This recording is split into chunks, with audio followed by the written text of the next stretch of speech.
꿈다운 라디오. 안녕하세요.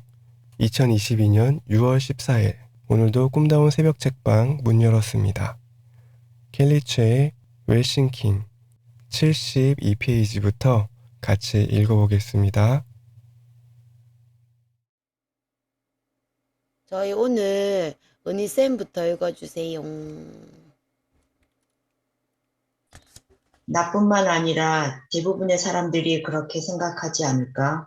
현실은 우리가 아는 원리, 그러니까 돈이 돈을 벌고, 배경 좋은 사람들이 기회를 잡고, 아무리 열심히 해도 돈과 배경을 이길 수는 없는 그런 원리로 흘러갈지 모른다.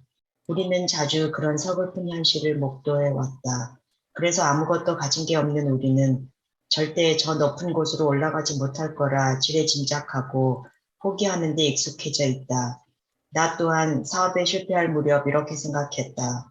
돈이나 배경 있는 집안에서 태어났더라면 이럴 때 자금을 받아 쉽게 회복할 수 있었을 거라고. 가진 게 없어 실패했다고 여겼고 그래서 더 크게 좌절했다. 그러나 세상이 반드시 그렇게만 움직이는 것은 아니라는 걸 알게 되었다. 때로는 열정이나 선의가 뜻밖의 결과를 만들어내기도 한다. 야마모토 선생을 몇 번이고 만나러 갈 때 나는 그가 거절해도 당연하다고 생각했다. 실제로 거절당하여 나에게는 또 다른 위기가 생겼지만 신경 쓰지 않았다. 위기에 내성이 생겼기 때문이다. 어떻게 하면 야마모토 선생의 도움을 받을 수 있을지 오로지 그것만 궁리했다.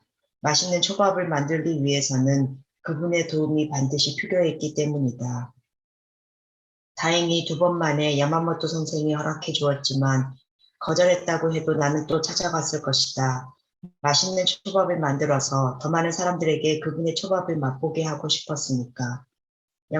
야마모토 선생은 내가 여러 번 찾아가서 나를 도와주기로 한 게 아니었다. 초밥을 진심으로 사랑했던 그는 내가 초밥을 얼마나 사랑하는지 또 이 일을 어느 정도의 간절함이 있는지 알아차렸다. 무엇보다 초밥을 사랑한 내게서 빛나는 눈망울을 봤을 것이다. 그래서 돕기로 결정한 것이다. 당시에는 어떻게 나에게 이런 행운이 찾아왔을까 생각했다. 정말로 우연의 일치라고 여겼다. 그러나 그 뒤로는 나는 여러 차례 수많은 사람의 도움을 얻었다. 그제야 나는 나에게 일어난 일이 우연이 아니라 필연임을 알았다. 부자들 중에는 자기 부를 통로로 삼아 타인에게 부의 길을 열어주려는 선한 영향력을 전하고 싶어하는 사람들이 많다. 하지만 개인적인 욕심만 많고 눈에 생기가 없으며 삶에 대한 의지가 없는 사람에게 부의 노하우를 전하지는 않는다. 돈만 바라보는 사람에게는 오히려 그것이 더 독이 될 수 있으며 나누지 않는 부는 탐욕만 키운다는 사실을 너무나 잘 알기 때문이다. 인간의 욕망이란 표정, 말투, 몸짓 등으로 어떻게든 표현된다. 그래서 인생의 진정한 성공을 이룬 사람들은 단번에 사람을 알아보고 그의 길을 열어줄지 말지를 결정한다. 귀인을 만나 운을 끌어당기고 싶다면 위기를 바라보는 태도와 각오를 고쳐야 한다. 위기를 마주하면 떠오르는 온갖 부정적인 생각을 비우고 오로지 내가 정한 목표를 향해 매진해야 한다. 누구든지 위기를 딛고 최고의 나로 쓰기 위해서는 웰싱킹을 자각해야 한다. 위기를 기회로 역전시키는 마중물은 풍요의 생각 웰싱킹이다. 웰싱킹의 진정한 힘은 선한 영향력에서 나온다. 선한 영향력에 대한 간절함이 꿈과 만나 하나가 될 때, 그리하여 위기에 대한 태도와 각오가 바뀔 때 좋은 스승이나 멘토를 반드시 만나게 될 것이다. 100일만 실천해도 누구나 알게 된다. 켈리 델리를 준비하는 2년 동안 나는 100권의 책을 반복해서 읽고 실천했다. 나는 단지 100권의 책을 읽고 실천하는 데 그치지 않고 그 사람들의 삶을 통째로 먹어보기로 다짐했다. 그 사람들의 삶을 통째로 먹기 위해서 먼저 그 사람의 생각을 이해하고 실행 방법을 그대로 따라했다. 잘 이해되지 않는 부분은 수백 번 다시 읽고 실패도 계속 따라했다. 그러자 조금씩 길이 보이기 시작했다. 내 생각과 태도가 변하고 있다는 걸 느낄 수 있었다. 내가 성공하는 사람들의 방식을 통째로 먹으면서 찾아낸 7가지 실행 도구는 웰싱킹의 뿌리를 만드는 데 큰 도움을 주었다. 처음에는 적용이 쉽지 않았다. 그러나 계속 노력하니 적용의 속도가 점점 빨라지기 시작했다. 꿈을 이루기 위한 7가지 법칙을 한마디로 정리하자면 성공하는 사람들의 공통된 습관이다. 이 습관을 자신의 삶에 적용할 수 있다면 누구라도 성공에 가까이 다가갈 수 있을 것이다. 목표를 분명히 한다. 운전할 때 내비게이션에 목적지를 입력하듯이 한 문장으로 말할 수 있을 정도의 분명한 목표가 있어야 한다.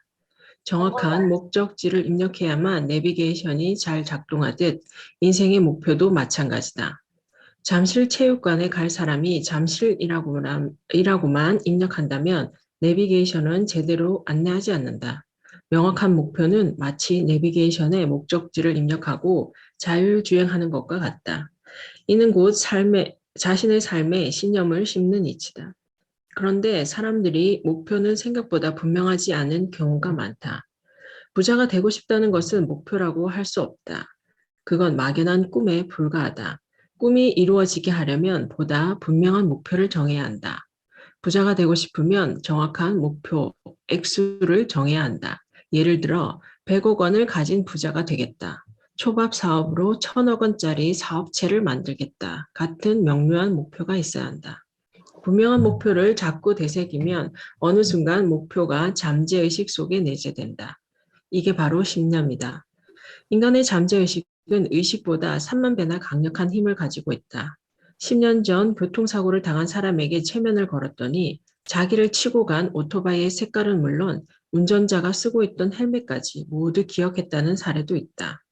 이렇듯 잠재의식은 인간이 태어나서 보고 느낀 모든 걸 정확히 기억하고 있다. 의식적으로는 도무지 해낼 수 없는 일들을 잠재의식은 가능하게 만든다. 그렇기 때문에 성공을 위해서는 먼저 분명한 목표를 잠재의식에 새겨 넣어야 한다. 데드라인을 정한다. 나는 어릴 때부터 늘 부자가 될 거라고 말했다. 당연히 막연한 희망사항이었으므로 언제까지라는 데드라인을 정해져 있지 않았다.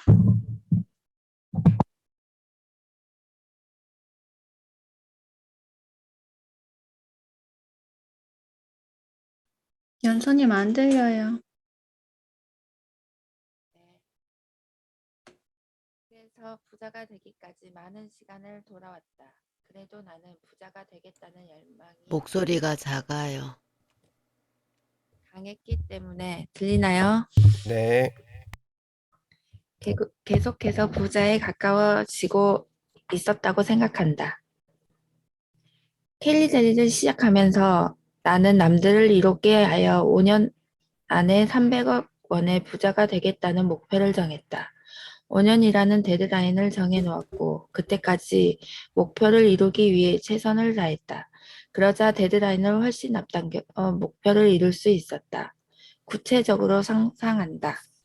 5년이라는 데드라인을 정한 뒤 나는 5년 후 어떤 집에 살고 있을 것이고 어디에 있는 어떤 회사에서 어떤 일을 하고 있을지 자세하게 상상했다. 그때쯤 우리 회사 직원은 몇 명일지 어떤 사람들이 일하고 있을지도 상상했다. 이른바 시각화 훈련이다. 2부에서 더 심도 있게 다루겠지만 대부분의 성공한 사람들은 상상력이 뛰어나다. 상상을 통해 시각화된 것들을 추상적인 명제보다 훨씬 쉽고 빠르게 잠재의식 속에 새겨진다. 그래서 잠재의식에 강력한 힘을 발휘하려면 구체적으로 상상하는 힘이 필요하다. 액션 플랜을 세운다. 감나무 밑에서 아무리 입을 벌리고 있어봤자 감이 내 입으로 떨어질 확률은 거의 제로에 가깝다. 감을 먹으려면 감나무에 올라가거나 감을 딸 수 있는 긴 장대를 만들어야 한다. 이것이 바로 액션이다. 하기 어려운 걸 하라는 게 아니다. 손쉽게 할 수 있는 아주 작은 일부터 찾으면 된다.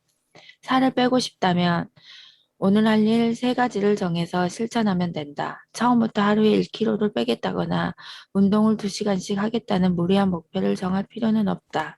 저녁밥을 10분만 더 일찍 먹겠다거나 밥을 한 숟가락만 덜 먹겠다거나 5분만 더 걷겠다거나 하는 등의 어렵지 않게 실천할 수 있는 목표를 정하고 지켜나가다 보면 스스로 자신감이 붙는다.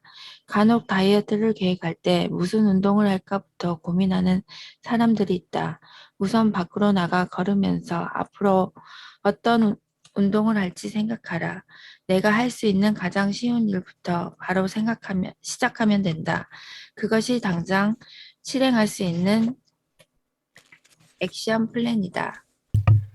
그러고 나서 좀 더 어려운 액션 플랜을 도전하고 실행해 나가면 된다. 그런데 사람들은 대개 그 일이 될지 안 될지를 계속 고민하면서 시간을 흘려보낸다. 작은 행동을 하다 보면 될지 안 될지 답이 나오기 마련이다. 그러므로 생각만 하지 말고 즉시 행동하라. 나쁜 습관 3가지를 버린다. 나의 나쁜 습관은 술과 소모적인 유희, 파티였다. 불필요하게 소비되는 시간이 너무 많았기 때문이다. 술을 끊고 파티를 줄여 얻은 시간에는 책을 읽었다. 사업을 시작하고 딸을 키우면서도 틈틈이 책을 읽을 수 있었던 건 나쁜 습관을 버렸기 때문이다. 그렇게 확보한 시간에 읽은 책들은 나의 영혼을 살찌웠고 사업을 더 큰 안목으로 바라볼 수 있게 해주었다. 보이는 곳마다 한 문장으로 정리된 꿈을 적어둔다. 보이는 곳마다 꿈을 언제까지 이루겠다는 문장이 적혀 있으면 그것을 볼 때마다 스스로 자신의 꿈과 데드라인을 상기하게 되어 잠재의식 속의 목표가 강력하게 내재된다. 나는 300억이라는 숫자를 컴퓨터 비밀번호로 정했다. 화장실이며 냉장고, 거울, 책상, 화장대 등 집안 곳곳에 5년 안에 300억 원을 가진 부자가 되겠다고 써놓았다. 지난해 남편 생일까지 다이어트에 성공하겠다는 목표를 정했을 때는 휴대전화 비밀번호가 50701이었다. 55kg를 남편의 생일인 7월 1일까지 달성하겠다고 결심했기 때문이다. 하루에도 수십 번씩 비밀번호를 누르면서 나는 내가 다이어트 중이라는 것을 상기했다. 매일 꿈을 100번 이상 외친다. 이루고 싶은 꿈을 한 문장으로 만든 다음에 100번 외치려면 적어도 10분 정도가 소요된다. 나는 더 간절히 이루고 싶은 꿈이 있으면 종이에 100번 쓰기도 했다. 쓰는 것은 외치는 것보다 시간이 더 든다. 그럼에도 불구하고 내가 어린아이 장난처럼 보이는 꿈 외치기를 멈추지 않은 것은 우선순위를 분명히 하기 위해서였다. 또한 이는 잠재의식에 내 꿈을 각인시키는 일이기도 했다. 잠재의식에 새겨진 꿈은 내가 의식하지 않은 순간에도 꿈틀거린다. 잠재의식이 내 꿈을 위해 일하기 때문이다. 그렇다. 내가 성공한 사람들의 삶을 통째로 먹어 찾아낸 꿈을 이루는 7가지 법칙은 단순하고 누구나 할 수 있는 것이다. 그러나 하는 사람과 하지 않는 사람의 삶에는 큰 차이가 생긴다. 나에게 성경 비결을 묻는 사람들이 너무나 많이 있다. 그들에게 나는 이 7가지 법칙을 말해준다. 나는 이 일을 꾸준히 반복했을 뿐이다. 할까 말까 고민하는 시간에 일단 해보는 사람들은 알 수 있다. 이 단순한 일이 하루하루 자신의 삶을 놀랍도록 변화시킨다는 것을. 이 7가지 법칙이 목표 달성에 강한 뿌리가 되어준다는 사실을 100일만 실천해도 누구나 알게 된다. 세상의 모든 첫걸음은 보잘것없어 보인다. 그러나 첫걸음을 떼지 않으면 아무것도 이루어지지 않는다. 내게 카운슬링을 받았던 많은 분들이 실제로 이 방법으로 변화하고 꿈을 이루고 있다. 돈과 공헌 그리고 인격까지 완성될 때. 몇 년 전 나는 썬데이 타임스의 브루스 밀러 기자에게 인터뷰 요청을 받았다. 썬데이 타임즈는 1822년에 창간한 영국의 대표 신문으로 전통과 권위가 있는 언론이다. 영국의 여론 형성에 큰 영향력을 미치고 있기 때문에 많은 사람이 인터뷰를 희망하는 신문사 중 하나다. 이렇게 큰 신문사에서 나를 인터뷰하고 싶다는 말에 적잖이 놀랐지만 마음을 가다듬고 그에게 물었다. 인터뷰 내용이 무엇인지 알 수 있을까요? 제가 담고 싶은 것은 여성 사업가의 성공 스토리입니다. 죄송합니다만 저는 개인적인 성공 스토리에 대해서는 인터뷰를 하지 않습니다. 남들은 하고 싶어서 안달이 난 유명 신문사의 인터뷰를 나는 왜 거절했을까? 사실 나는 기사나 방송에 나가는 걸 굉장히 중요하게 생각한다. 그래서 마케팅에 도움이 된다면 뭐든지 열심히 활동했다. 하지만 회사의 성장 과정이 아니라 내가 돈을 번 이야기에 대해 묻는다면 대답하지 않는다. 단순히 돈을 번 이야기는 회사나 내게 아무 도움이 되지 않기 때문이다. 오히려 더 잘 성장하고 있는 회사에 피해를 줄 수도 있다고 판단했다. 사업가는 항상 입이 무거워야 한다. 함부로 자신의 이야기를 해서는 안 된다. 말 한마디를 어떻게 해석하냐에 따라 회사의 전망이 결정된다. 그렇게 되면 의도치 않게 헌신적인 직원들이 피해를 받는 상황도 발생할 수 있다. 하지만 브루스 밀러 기자는 이런 게 기자 정신인가 싶을 정도로 끈질겼다. 그래서 그에게 개인적인 재산 이야기는 강조하지 않는 조건으로 인터뷰를 허락했다. 베테랑 기자답게 인터뷰는 물 흐르듯 진행되었다. 약속한 대로 기사에 숫자는 단 하나도 기입되지 않았다. 내가 얼마나 많은 재산을 가졌는지, 수입이 얼마나 되는지 등의 개인적인 것보다는 회사와 관련된 이야기가 담겼다. 켈리 델리의 비전과 철학, 직원들의 기여도나 제품이 만들어지는 과정만이 보도됐다. 무엇보다 얼마나 철저히 재료를 선별하고 위생을 중요하게 여기는지, 지구를 해치지 않는 경영 마인드의 본질이 무엇인지 인터뷰했다. 대부분의 성공 스토리에 대한 기사처럼 자극적인 요소 없이도 진심을 담을 수 있었다. 이 인터뷰 덕분에 회사의 실질적인 홍보 효과를 얻게 되었다. 그런데 얼마 지나지 않아 다시 인터뷰 요청이 왔다. 나의 연구 부자 리스트 순위가 더 상승되었다며 꼭 인터뷰를 하고 싶다는 내용이었다. 썬데이 타임즈 리치 리스트 2022라는 제목의 기사를 확인해 보니 나와 남편 제롬의 이름이 345위에 있었다. 당시 영국의 엘리자베스 여왕이 372위에 있었고 축구스타 베컴 부부가 354위였으니 신문사 입장에서는 나의 스토리가 아주 좋은 기사거리였을 것이다. 하지만 나는 원칙대로 바로 거절했다. 미국의 종합경제지인 포천에서 매년 500대 기업을 선별해 발표하는 것처럼 썬데이 타임스는 매년 영국의 부자 리스트를 만들어 특집 기사를 통해 보도한다. 사실 영국에서 내노라 하는 부자들 중에 여성 사업가가 별로 없고 동양 여자는 더더욱 희소했기에 여러 번 인터뷰 요청을 받았다. 하지만 돈을 번 이야기는 신중하고 또 신중해야 했다. 거듭해서 거절 의사를 밝혔다. 그러나 브루스 밀러는 끈질김의 대명사가 아니었던가. 나는 이번에도 일반적으로 사람들이 궁금해하는 돈은 얼마나 벌었고 얼마나 좋은 집에 살며 얼마나 좋은 차를 타는지에 대한 내용은 인터뷰할 수 없다고 했다. 당연히 집도 보여줄 수 없다고 딱 잘라 말했다. 그래서 런던에 있는 우리 회사의 초반 매장에서 인터뷰를 하게 되었다. 인터뷰 중에는 영국의 부자 수를 나타내는 공식적인 숫자 이외에 다른 숫자는 다루지 않았다. 애초 부자 순위를 가지고 돈 이야기를 하는 인터뷰였지만 그저 현재의 성공만 이야기하지는 않았다. 오히려 사업의 망에 10억 원이라는 큰 빚을 지고 죽으려고 했는데 엄마 때문에 죽지 않고 살아서 다시 사업에 도전한 이야기와 시골에서 태어나 먹고 살기도 힘들었던 시절에 대한 회상, 어떤 어려움과 노력을 거쳐 사업을 일구었는지에 대한 이야기를 했다. 이 인간적인 이야기는 사람들에게 큰 공감을 얻었고 켈리 델리의 이미지에도 좋은 영향을 끼쳤다. 내가 이토록 부에 대해 말하는 것을 신중하게 생각하는 이유는 마치 부와 돈을 같은 것으로 착하는 사람들이 있기 때문이다. 돈은 부 일부이지 전부가 아니다.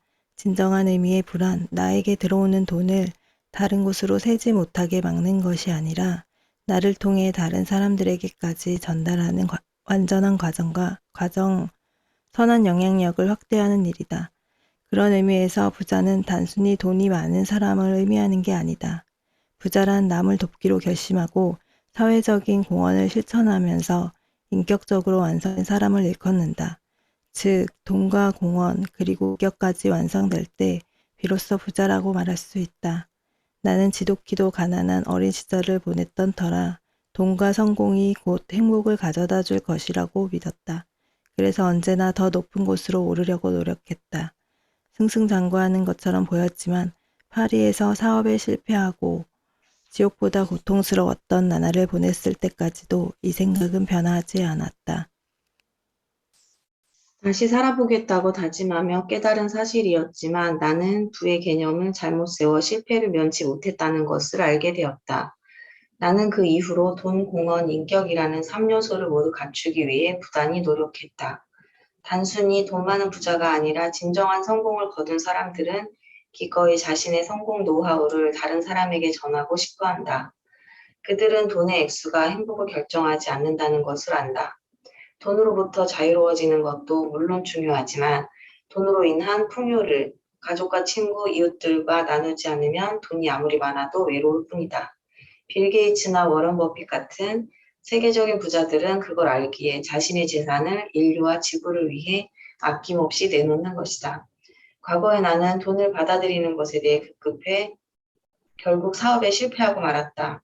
지금의 나는 돈을 어떻게 흘려보낼 것인지를 계획하고 실천했기 때문에 상상할 수도 없었던 부를 거머쥐었다. 개인적인 성공보다는 내가 몸담은 공동체를 위해 건강하고 맛있는 초밥을 만들고 이민자와 현지인들에게 일자리를 제공하는 걸 우선순위로 삼았다.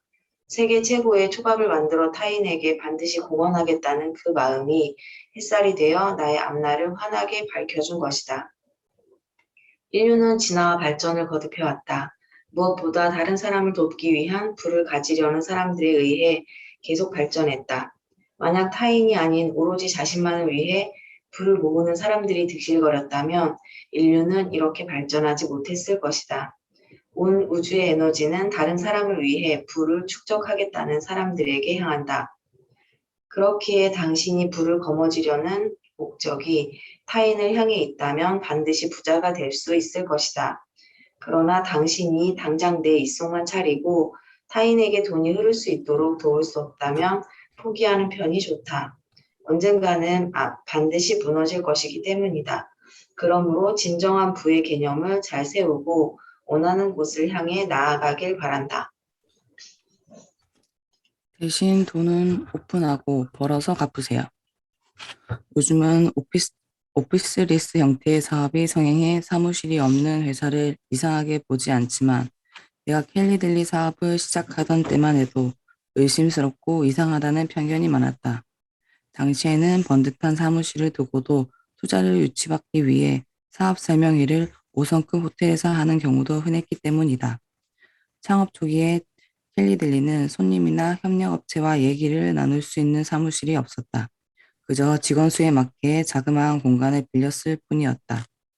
고정 비용으로 나가는 돈이 아까웠다. 무엇보다 우리 회사는 현장 위주의 활동이 많았기 때문에 큰 공간은 별로 필요하지 않았다. 나는 그런 외형이 아니더라도 켈리델리가 반드시 성공할 것이라는 믿음이 있었고 점주들을 설득할 자신이 있었다. 하지만 자랑할 만한 사무실도 없고 현장에 매장도 없는 상황에서 우리를 믿게 하기란 쉬운 일이 아니었다. 그래도 우리를 믿고 함께 하기로 한 사람들이 있었다. 그런 우리를 믿었다는 건 우리 비전을 신뢰했다는 의미다. 그 뒤로 켈리델리는 유럽의 많은 나라에서 새 매장을 열 때에도 무리해서 사무실을 크게 열지 않았다. 처음에는 제대로 된 사무실이 없다는 것이 심적으로 조금 위축되기도 했지만 단점보다는 장점이 훨씬 더 많았기에 그대로 방침을 유지하게 되었다. 켈리델리가 알려지지 않았을 때는 미심쩍은 시선을 보내는 사람들이 많았으나 지금은 오히려 고정비용을 아껴 직원과 점주에게 돌려주는 회사라고 긍정적으로 보는 사람들이 더 많아졌다. 그야말로 내실 있는 회사라고 유럽에서 정평이 난 것이다. 맛있는 음식으로 즐거움을 전하겠다는 여러 사람의 뜻이 모여 마침내 2010년 8월 리옹에서 켈리델리 1호점을 오픈했다.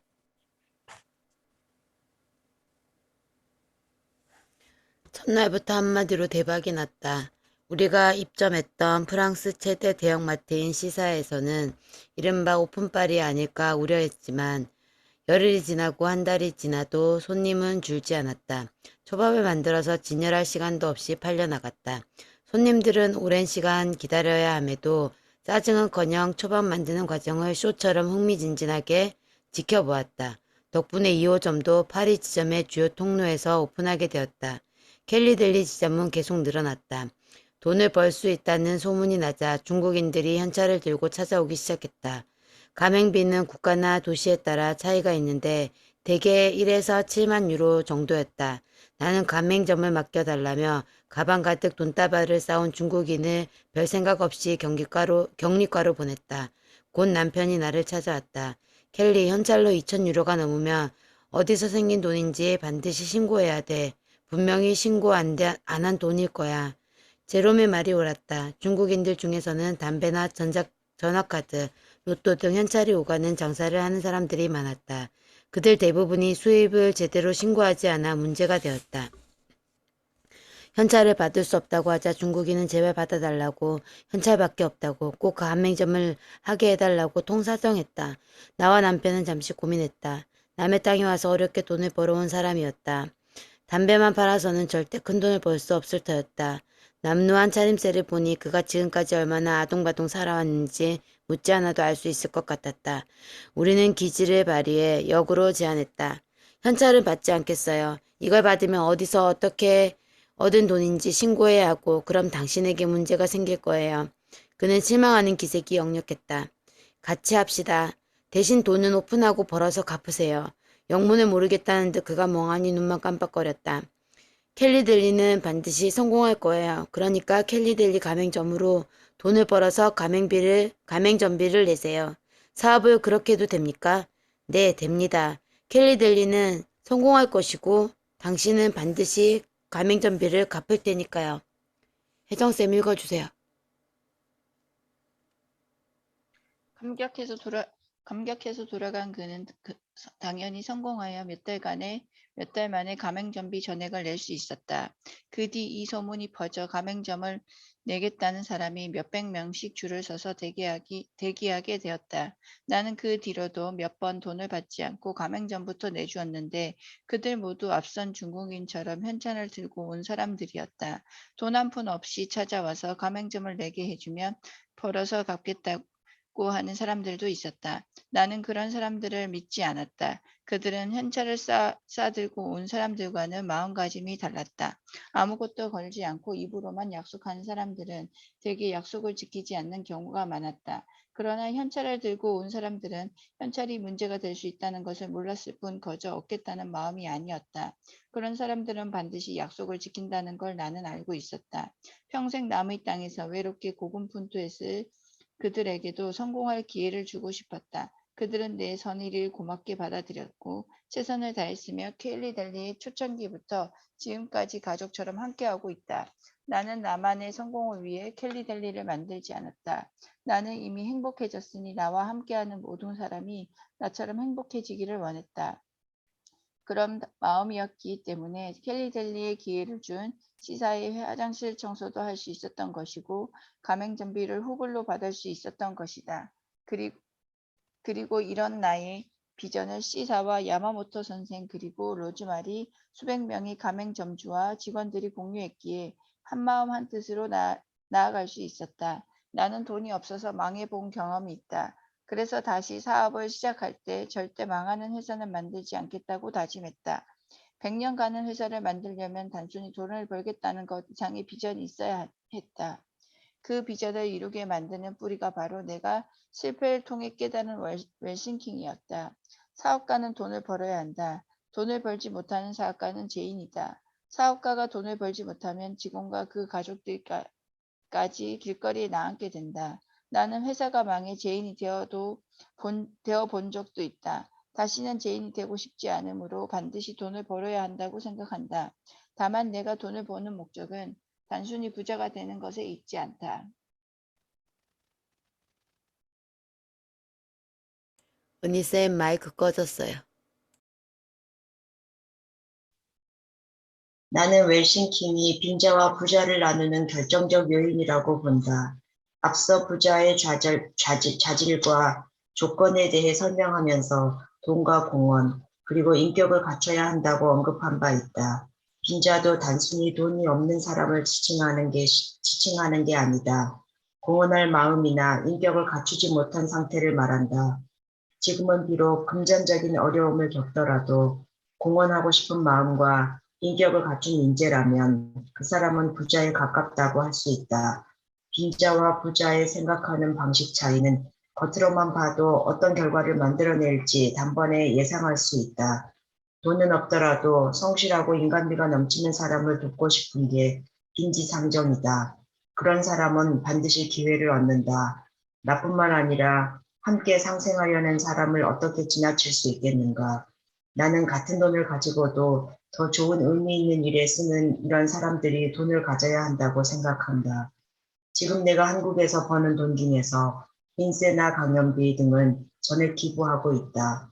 당신이 읽고 있는 이 책의 인세도 도움이 필요한 곳에 전액 기부된다. 유럽에 1000개 이상의 매장을 갖고 있는 요즘도 윈윈윈, 슈퍼와 가맹주 그리고 켈리델리의 비전은 변하지 않았다. 함께 상생하겠다는 비전, 그 비전이 켈리델리를 성장시켰던 가장 큰 원동력이자 성공 법칙이었다고 자부한다. 1년에 걸쳐 대서양을 횡단했다. 2010년 8월 켈리델리 사업을 시작한 지 5년 만에 나는 보통 사람이 상상을 초월하는 자산가가 되었다. 이렇게 완벽한 순간에 나와 남편은 거룹의 경영 일선에서 스스로 물러났다. 우리 부부가 처음으로 경영에서 손을 뗀 것은 남편의 평생 꿈이던 요트 여행 때문이었다. 우리가 1년간 직원들에게 회사를 맡기고 요트 여행을 떠난다고 했을 때 모든 사람이 우리를 말렸다. 왜 성장 잘하고 있는 회사를 더 잘 키우려고 하지 않느냐는 것이었다. 남편 제롬의 말을 처음 들었을 때 내 반응 또한 그랬다.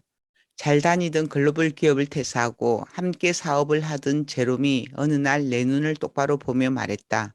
켈리, 나는 가족과 대서양을 횡단하는 게 어릴 때부터 꿈이었어. 나는 그 말을 흘려들었다. 나중에 정년퇴직하고 가자.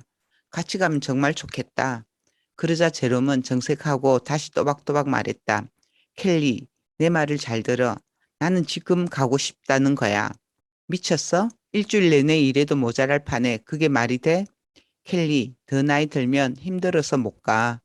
돛을 손으로 올렸다 내렸다 해야 하는데 늙으면 할 수 없어. 돈을 버는 일은, 돈 버는 일은 언제라도 할 수 있잖아. 그러니 우선 조사부터 하고 가능성을 전부 검토한 다음에 갈 것인지 안 갈 것인지 결정하자. 마음을 열고 함께 조사하다 보면 좋은 선택을 할 수 있을 거야. 그리고 요트를 주문하면 완성까지 2년쯤 걸려 그 사이에 직원들을 훈련시키면 되잖아. 오랜 꿈이었으니 그렇게 말할 수 있겠지만 나는 제롬의 설득에도 불구하고 불가능한 일이라고 생각했다. 앞으로 2년을 준비한다고 하더라도 창업 5년 만에 오너가 손을 뗀다는 게 가능한 말인가? 아마 죽도 밥도 안 될 터였다. None이라고 단호하게 외치려는 순간 문득 엄마의 말이 떠올랐다. 엄마는 내가 16세 옷보따리 하나만 들고 서울 와이셔츠 공장으로 떠날 때부터 결혼 전까지 입만 열면 이렇게 말했다. 남자는 다 도둑이다. 절대로 남자 믿지 마라. 그러던 엄마가 제롬을 보자마자 그랬다. 제롬, 말 잘 들어라. 뭐든지 제롬이 하자는 대로만 해라. 제롬은 지금도 한국말이 서툴지만 결혼 무렵엔 한마디도 하지 못했다. 그러니 제롬과 엄마 사이에 어떤 말이 오갈 리도 없었는데 엄마는 제롬을 전적으로 신뢰하게 되었다. 왜 그런지는 지금도 잘 모른다. 그냥 무조건 제롬이 하자는 대로 하라고 했다. 사실 마지막까지 내 결정을 망설이게 했던 것은 딸의 학교 문제였다. 당시 딸아이는 학교에 입학할 시기였다. 나는 딸이 학교 생활을 시작하지도 못한 채 여행을 떠나면 어린 시절의 나처럼 공부를 못할 것 같아 걱정이 앞섰다. 그래서 남편에게 딸아이의 학업 능력을 위해서라도 세계 여행은 무리라고 했다. 그러다 어느 순간 오히려 학교에서 가르쳐주지 않는 것을 더 많이 배울 수 있는 기회라고 생각하게 되었다. 결국 엄마의 말대로 나는 제롬의 말을 따르기로 결정했다. 나는 제롬과 함께 각종 세일링 요트 박람회와 각종 세미나에 참석하며 공부를 시작했다. 세일링 요트를 주문한 뒤 완성될 때까지 요트를 조정하기 위한 다양한 교육을 받았다. 그리고 회사에 출근해서는 직원들을 훈련시키기 위해 다양한 커리큘럼을 연구하고 적용했다. 그러나 떠나는 순간까지 회사가 잘 돌아가리라는 확신은 생기지 않았다. 2년여에 걸쳐 만반의 준비를 했음에도 나는 바다 위에서 안전할 수 있을지 불안했다. 너무 불안했던 나머지 나는 제롬에게 한 가지 단서를 붙였다. 내가 돌아가자고 하면 무조건 돌아가기로. 제롬은 각서를 썼다. 다행히 1년 동안 나쁜 일은 생기지 않았다. 그리고 우리가 없는데도 회사는 계속해서 성장했다. 사소한 문제들이 전혀 없진 않았지만 그런 과정을 통해 직원들이 성장할 수 있었고 손해 또한 크지 않았다. 요트 여행을 마치고 돌아왔을 때 더 이상 나는 이전의 내가 아님을 느낄 수 있었다. 무엇보다 부에 대한 새로운 깨달음을 얻게 되어 세상이 완전히 다르게 보였다. 진정한 부는 돈의 크기에 있지 않다는 깨달음이었다. 나와 제롬이 요트 여행을 떠나지 않고 전처럼 일주일 내내 일만 했다면 우리의 재산은 조금 더 불어났을지 모른다. 그러나 가족 간의 끈끈한 유대가 직원과 오너 간의 확고한 신뢰는 얻지 못했을 것이다. 여행 전에 많이 걱정했던 딸의 교육도 전혀 문제가 없었다. 향해를 하지 않는 날은 남편이 프랑스 학교에서 보내준 교재로 딸의 교육을 맡았다. 나는 딸이 한국어를 놀이처럼 재미있게 익힐 수 있도록 매일 읽고 쓰는 일을 가르쳤다. 그 결과 확실히 여행하며 오감으로 익힌 것이 달라서 그런지 딸아이는 풍부한 사고력과 창의력 그리고 탄탄한 어휘력을 갖게 되었다. 2019년 나와 제롬은 경영자의 자리에서 아예 물러났다. 코로나로 유럽이 셧다운 위기에 처했지만 우리 회사는 큰 타격을 입지 않았다. 나 없이도 회사는 여전히 성장하고 있다. 지금은 회사 이사회의 이사로 일하면서 혁신을 위한 새로운 사업 콘텐츠와 아이템을 제시하고 외부에서도 여러 개의 회사를 창업하면서 CEO들을 코칭하고 있다. 직접 경영을 할 때에 비해 수백 배의 시간적 자유를 얻었다. 30개가 넘는 회사를 간접 운영하면서 여유 시간을 내 남편과 아이, 엄마, 형제, 자매, 그리고 친구들에게 할애하고 있다. 대서양 횡단을 새로운 삶의 향로를 개척한 결정적인 계기가 되었다. 그 후 평생 돈만 쫓았다면 알 수 없었을 인간으로서 가장 기본적인 삶을 살고 있다. 그 본질은 동행이며 나눔이다. 한국의 젊은이들에게 나의 노하우를 전수하기 위해 다양한 활동에 전심을 다하고 있다. 시간이 지날수록 그들을 더 깊이 이해하고 사랑하게 되었고 그 덕분에 내 주변에 좋은 사람들이 점점 더 많아지고 있다. 예전이라면 돈을 벌기 위해 투자하고 있을 시간에 나는 인스타그램이나 오프라인 강연 등을 통해 수많은 사람과 소통하고 있다.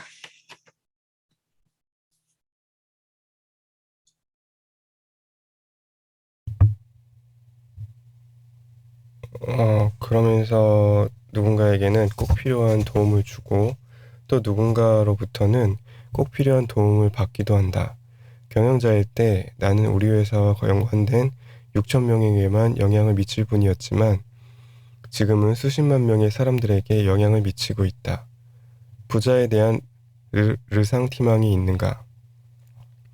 나는 사람들에게 부를 이룬 노하우를 전하면서 어떤 이유에서인지 돈을 악의 근원처럼 보는 사람이 많다는 걸 알게 되었다. 처음 돈보다 다른 무엇이 더 중요하다라는 말을 들었을 때에는 물질적인 삶을 지향하기 위한 도덕적인 처세라고 생각했다. 하지만 얼마 지나지 않아 나는 이것이 부자에 대한 르상티망에서 기인한 태도라는 걸 깨달았다. 르상티망은 약자가 강자에게 품는 증오, 복수, 격정, 질투, 분노 같은 게 뒤섞인 감정이다. 독일의 철학자 니체가 제시한 개념이며 내가 간단히 정의한 것보다 훨씬 더 폭넓은 의미를 담고 있다.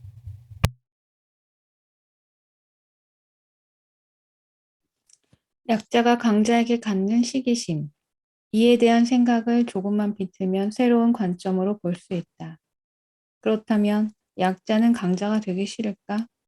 약자는 계속 약자로 남고 싶어 할까? 그렇지 않다. 시기심의 밑바탕에는 탐심이 있기 때문이다. 돈보다 행복이 중요하다. 돈보다 건강이 중요하다. 돈보다 가족이 중요하다 등처럼 돈보다 무엇이 더 중요하다는 글이나 말을 접할 때마다 나는 위태롭다고 느낀다. 삶은 갖가지 요소들이 균형을 이룰 때 비로소 안정을 느낄 수 있다. 돈만 많다고 행복한 것도 아니며 가족과 화목하다고 걱정이 없는 건 아니라는 말이다. 행복, 건강, 가족, 돈 등의 모든 요소를 골고루 갖춰야 한다. 그렇기 때문에 돈도 다른 요소처럼 중요하다. 당신에게도 부자에 대한 일상희망이 있는가? 돈이 많은 사람은 왠지 탐욕적이고 성적으로 문란할 것 같으며 법의 테두리 밖에서 사회를 조롱한다고 생각하는가? 특별히 이유 없이 부자에 대해 불쾌해하는 비합리성을 가지고 있는지 묻는 것이다. 그런 게 아니라면 다행이지만 있다고 해도 괜찮다. 감정은 일종의 학습이기 때문에 노력으로 충분히 개선할 수 있다. 그렇다면 부자에 대한 부정적인 시각은 어떻게 만들어질까? 생각보다 우리가 학습하는 방법은 놀라울 정도로 단순하다. 드라마, 영화, 음악, 뉴스 등을 통해 가장 많이 학습한다. 다양한 매체를 통해 접하는 부자의 부정적인 이미지들이 각인되는 순간 마치 돈을 악의 근원처럼 여기게 된다. 주변에 대업을 이루어 부자라고 부를 만한 사람이 없어 표본이 없으니 그대로 수용하는 것이다. 정말 의아한 점은 그렇게 각인이 된 상태에서도 많은 사람이 부를 원한다는 사실이다. 부를 원하는가? 그렇다면 부자와 돈에 대한 위약적인 생각부터 떨쳐야 한다. 사실 당신도 부를 갖고 싶지 않은가? 속으로 부만 이룰 수 있다면 소원이 없겠다고 말하지 않았는가? 그렇다면 당신이 원치 않았는데도 학습된 부자와 돈에 대한 부정적인 관념을 모두 지워야 한다. 이번 기회에 경제적 자유를 누리겠다고 결심했다면 펜과 종이를 준비하고 다음 내 질문에 솔직히 답하라. 첫 번째 질문, 당신에게 부자란 무엇인가? 두 번째 질문, 당신에게 돈이란 무엇인가? 당신이 쓴 글을 다시 한번 보라. 부자와 돈에 대한 당신의 감정은 어떠한가? 어릴 적 돈에 대해 어떤 이야기를 듣고 자랐는가? 당신이 생각하는 부자의 이미지는 어떠한가? 누가 그런 이미지를 심어주었는가? 당신이 지금껏 봐왔던 켈리 최는 탐욕의 상징이라고 생각하는가? 나 또한 부자와 돈에 대해 그렇게 생각했던 적이 있었다. 하지만 웰싱킹을 통해 부정적인 굴레에서 벗어났다. 내가 생각하는 부자란 이렇다. 착한 사람, 남을 돕는 사람, 사랑할 줄 알며 사랑받을 줄 아는 사람, 존경받는 사람, 너그러운 사람, 열심히 살아온 사람, 친구가 되고 싶은 사람, 주변을 보살피는 사람, 지혜로운 사람, 사람을 살리는 사람, 자기 결정권이 있는 사람, 사회의 이익을 위해 앞장서는 사람, 동물을 아끼는 사람, 환경을 보호하는 사람. 내가 생각하는 돈이란 이렇다. 많아야 하는 것, 남을 도울 수 있는 수단, 있으면 편리한 것, 대부분의 해결책, 꼭 있어야 하는 것, 노력의 결과, 나눌 수 있는 것, 보람의 상징, 병을 고치게 해주는 것, 여유로움, 엄마에게 주고 싶은 것. 부자와 돈에 대한 내 생각이다. 부정적인 생각은 조금도 없다. 나의 잠재의식 속에 깃든 부자와 돈에 대한 긍정적인 생각은 지금 여기까지 나를 이끌었다. 만약 내가 부자와 돈에 대해 욕하고 저주하고 멸시하는 사람이었다면 지금의 켈리체는 없었을 것이다. 나는 웰싱킹으로 돈에 대한 긍정의 가치들을 잠재의식 속에 투영했다. 돈 버는 것은 쉽고 재밌다. 돈은 착하고 행복을 부른다. 돈은 무한하다. 라고 반복해서 말했다. 돈은 한정되어 있어서 나눠야 하며 내가 가지면 다른 사람의 몫까지 빼앗는 것이라고 생각하는 사람들이 있다. 이는 잘못된 생각이다. 부자들은 돈을 무한하다고 여기고 실제로도 그렇다. 부자다, 돈이 많다는 단지 결과일 뿐이다. 결과에는 반드시 원인이 있다. 원인의 본질은 생각이다. 나는 부자가 되기 위해 생각을 바꿨다. 웰싱킹하기 시작했다. 생각이 감정을 부르고 감정이 행동을 부르고 행동이 결과를 불러온다는 사실을 잊으면 안 된다. 부자는 사기꾼, 욕심쟁이, 갑질하는 사람, 나쁜 사람이 아니다. 그렇게 행동한 몇몇 사람들이 있었을 뿐이다. 건강과 사랑, 행복처럼 부도 중요하고 꼭 이뤄야 하는 것이다. 잠재의식 속에 숨어 있는 부자와 돈에 대한 나쁜 의식을 모두 지워라. 이렇게 확언하는데도 내면의 부정적인 요소들을 잠재울 수 없다면 선언을 추천한다. 선언은 내가 먼저 말을 하고 실천하는 일이고 확언은 이미 일어난 일을 말로 되풀이하는 것이다. 예를 들어 나는 백만장자의 생각 파워를 가지고 있다 라고 확언하면 거짓말하지 마. 너는 백만장자가 아니잖아. 라는 말이 떠올 수 있다. 그러니 나는 그런 사람이 아니지만 해낼 거라고 선언해야 한다.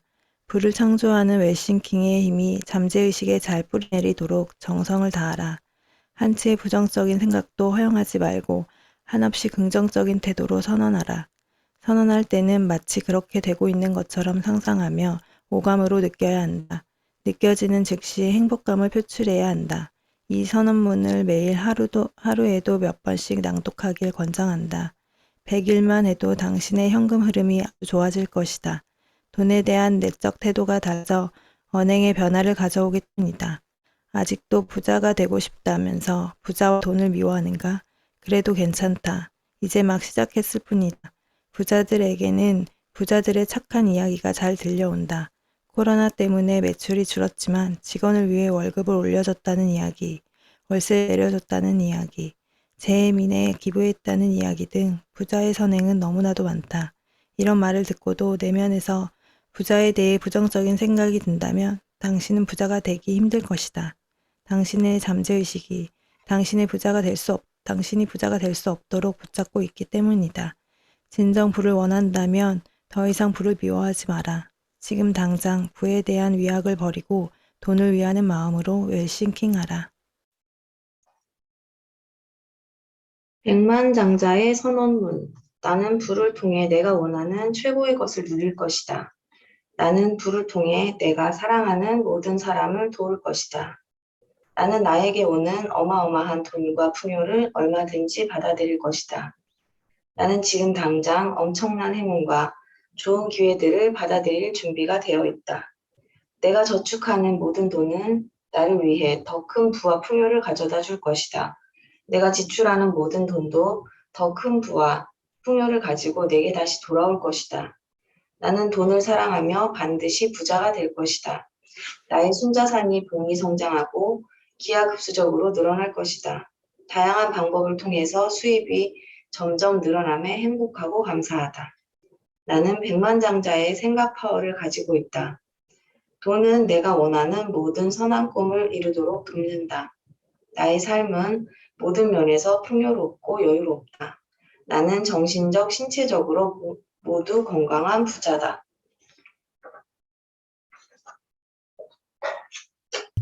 네, 사진 찍을게요. 감사합니다. 네, 웰싱킹 잘 들어주시고요. 준비되셨으면 갑니다. 하나, 둘, 셋.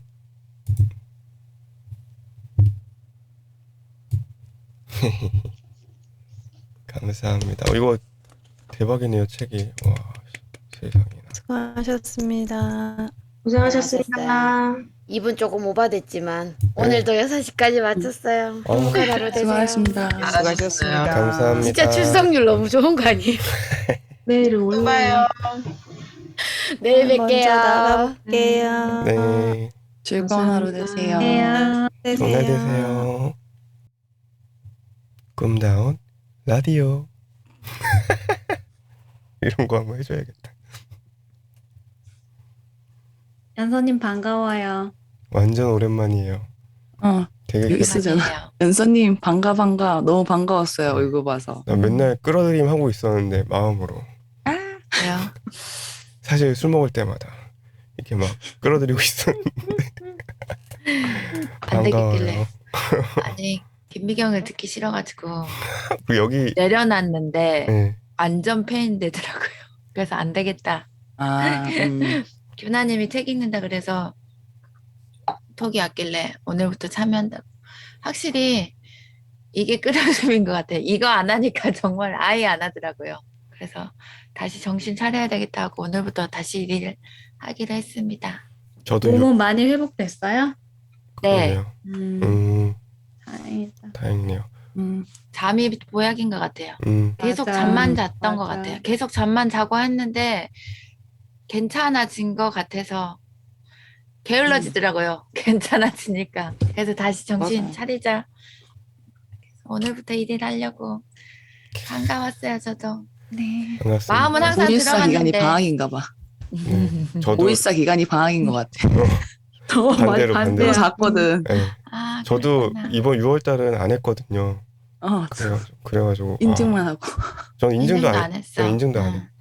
앞으로 진짜요? 안 하려고 그냥 아, 책 읽는 게 훨씬 더 진짜? 좋더라고요. 그러니까 안 하려고 하니까 안 들어가지는 거예요.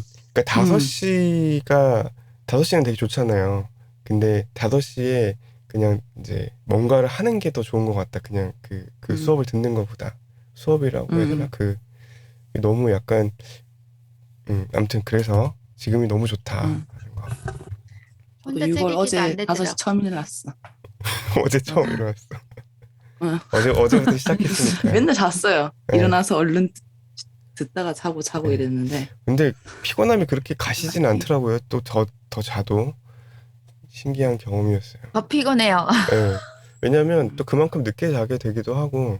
그러니까 의식적으로 일찍 자려고 노력을 했었는데 그게 진짜 좀 그냥 또 늦게까지 더 일하게 되고 막 약간 리미트 없이 더 가더라고요.